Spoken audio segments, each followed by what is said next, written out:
Vatikan memegang kendali atas kekayaan yang melampaui kas banyak negara berdaulat. Mereka memiliki aset properti bernilai miliaran, mengelola bank swasta yang tak tersentuh hukum, dan menyimpan rahasia kelam yang pernah meruntuhkan pemerintahan. Namun, bagian teranehnya bukanlah uang itu sendiri. Hal yang paling membingungkan adalah fakta bahwa seluruh imperium finansial ini dibangun oleh sebuah institusi yang mengkhotbahkan kemiskinan. Bagaimana bisa sebuah gerakan spiritual menjelma menjadi raksasa kapitalisme global? Dan yang lebih penting, dari mana sebenarnya uang itu berasal? Jawabannya melibatkan kesepakatan gelap dengan diktator fasis, skema marketing yang menjual keselamatan demi uang tunai, dan sebuah pembunuhan brutal di bawah jembatan kota London. Untuk memahami tipu muslihat ini, Anda harus melihat jauh di balik keindahan kaca patri dan menelusuri jejak uangnya. Titik balik utamanya bermula pada tahun 313 Masehi. Sebelumnya, kekristenan hanyalah keyakinan bawah tanah, namun ketika Kaisar Konstantin melegalkannya, gereja tidak hanya mendapatkan kebebasan,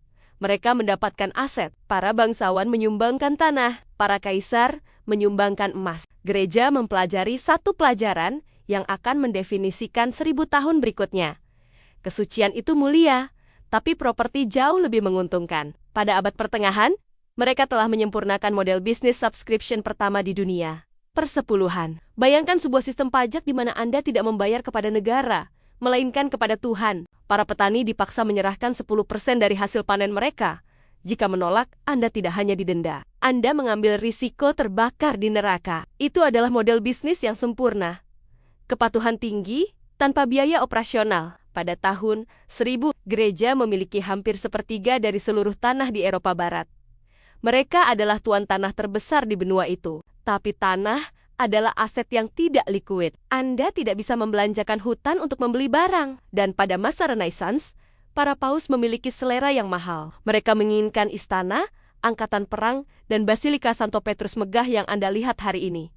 Mereka butuh uang tunai dan cepat. Jadi, mereka menciptakan produk baru, indulgensia, atau surat pengampunan dosa. Ini adalah jeniusnya pemasaran. Gereja mengatakan kepada umat bahwa kerabat mereka yang telah meninggal sedang menderita di api penyucian. Namun, hanya dengan beberapa keping emas, Anda bisa membeli sertifikat yang akan membebaskan mereka. Salah satu salesnya, Johann Tetzel, memiliki slogan yang akan membuat marketing modern minder.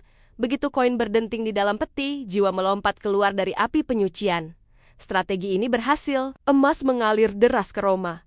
Tapi keserakahan ini ada harganya. Hal ini memicu kemurkaan seorang biarawan bernama Martin Luther, menyulut reformasi gereja, dan membuat Vatikan kehilangan separuh dari wilayah kekuasaannya. Lompat ke tahun 1870, dan Vatikan menghadapi kehancuran total.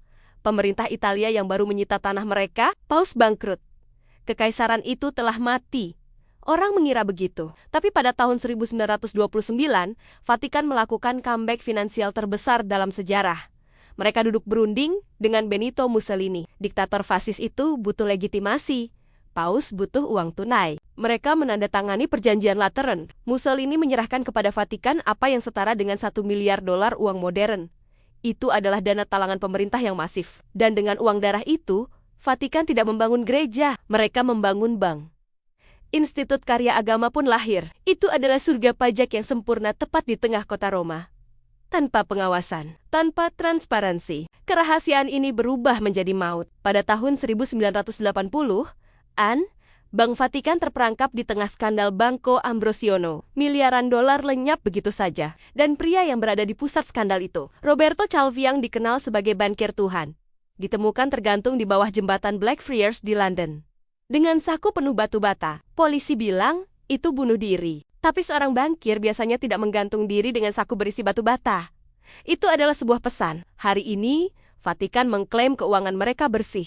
Tapi aset mereka terkubur di bawah lapisan yayasan dan perusahaan cangkang. Nilai seni yang mereka miliki tak terhingga. Nilai propertinya tak terhitung. Ini membawa kita pada kebenaran yang tidak nyaman. Kekayaan Vatikan tidak jatuh dari langit.